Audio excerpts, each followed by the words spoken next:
After working for private foundations and family offices for 20 years, in 2021 I started my own firm, Integrated Capital Strategies, and we provide strategy and governance and operations expertise around social impact work to family offices, very wealthy families.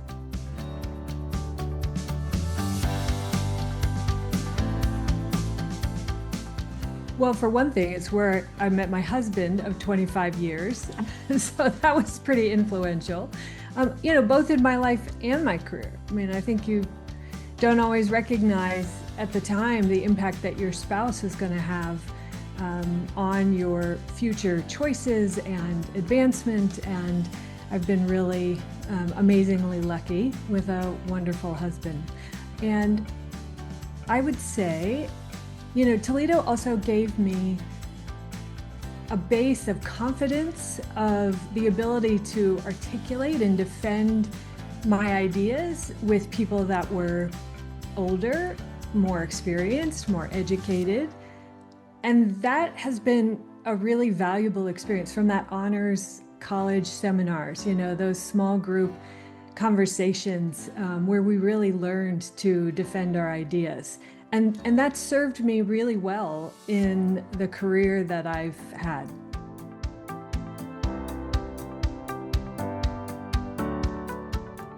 My path wound through traditional philanthropy. I worked at really large top 10 foundations in the US, and into a sideline then of tech entrepreneurship. So I founded a tech company, went through Techstars, raised venture capital, scaled, sold that business, and then felt like, well, I have all these tools in my toolbox now. I've done strategy and grant making and advocacy and business operations, and I understand investing and deal terms and how due diligence works. And I don't want to pick a lane. I want to use all of those tools in order to solve social problems, because I think we need all of them.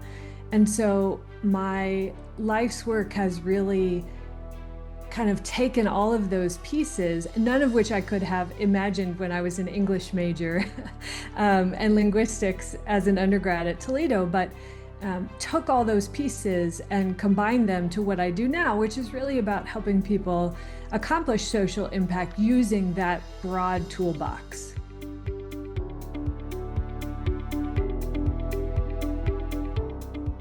Well, honestly, I was suspicious. My first thought was whether it was a phishing scam, and I Googled the, award and past recipients and faculty to confirm. So I would say I was, surprised and really thrilled to be identified and honored this way. It's nice to have validation. I think of the work, sometimes you feel like you're shouting into a void and you don't know if the work you do is making a difference. So I think it really is touching and meaningful to me to have my alma mater kind of notice, what I've been doing in my time since I left.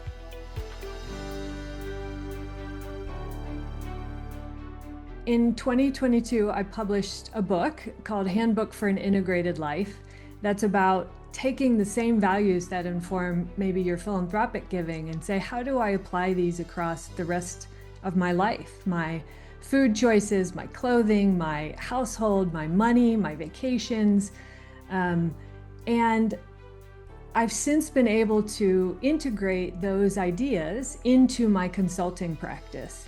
And I'm really proud of that, because I think a lot of consulting, or just a lot of work that people find themselves in, is really based on someone else's paradigm that they are executing. And so to have sort of created almost a new type of consulting, I said the downside is people don't know they need that consulting.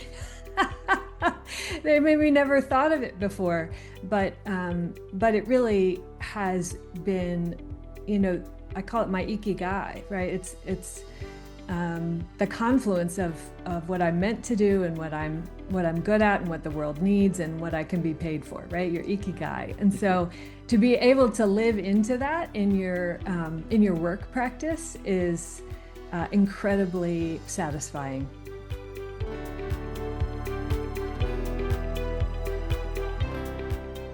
Fun, jam-packed. I think I was in, like, I swear 20 clubs, and was an assistant hall director and was writing for an independent newspaper and in plays. And I mean, I look back at that and go, how did I have the energy and the time to do that? So, it was one of those periods where you just take every opportunity to do something with your friends and have a great time doing it.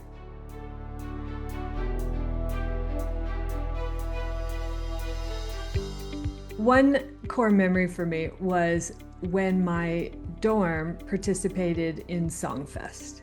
And I had a background as a dancer and a choreographer and teacher. And so I choreographed our routine to the song Paradise by the Dashboard Lights. And we ended up winning in the dorm category. And it was so much fun and just a great kind of core memory with like my closest friends at the time. The other memory I would share, when I took the Shakespeare 101 class, I was in sort of a broad, it wasn't an honors course, it was broad, so there were lots of people, but I was still sort of a high participator, right? So that was my, just way of being. And the professor and I had a lot of conversations about the texts at the time. That nightmare you have when you have slept through your final exam? Well, that actually happened to me, which is the exam was at noon, but I was just sure, I was sure it was at 1:30. So I showed up at 1:30 and the exam was over. And I was like, oh my God, oh my God, oh my God. So I found the professor and we tried to reschedule for me to take the exam for, several days and kind of couldn't work out our schedule. And then she says, I mean, you would have gotten an A on it, right? And I was like, yes, I would have gotten an A on this. And to me, the lesson of that is not about sort of getting away with something, but it's about how you show up every day in class or in life, that when you do mess up, people give you grace. They can give you grace, but not because, you were a poor student and they feel sorry for you and whatever, but because you've proved yourself over time. So that, that's a story I tell my kids to encourage them to, show up, engage all along the way. And then when you inevitably make a dumb mistake, people give you grace.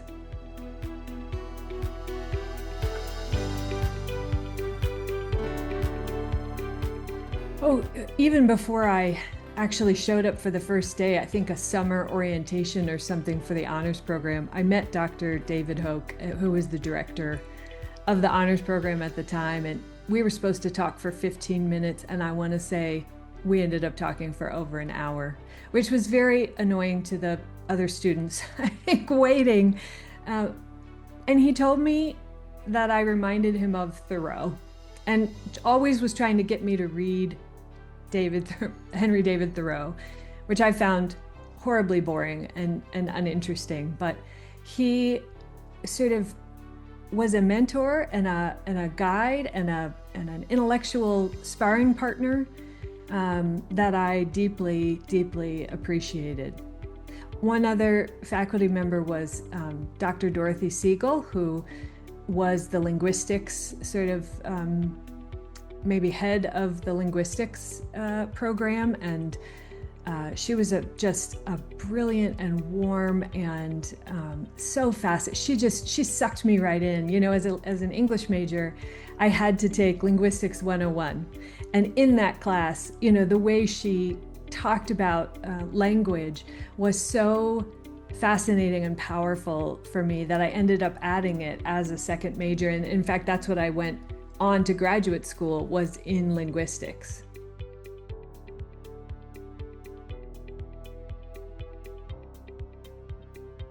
Personally, my legacy is my children. I mean, they are, their own people, but they carry, I think, a lot of, hopefully, what I've instilled in them as, values and lessons along the way. Professionally and personally, actually, I want to be, remembered as someone who was consistent across her personal and professional life as, again, integrating her values into everything that she did and inspired other people to do the same.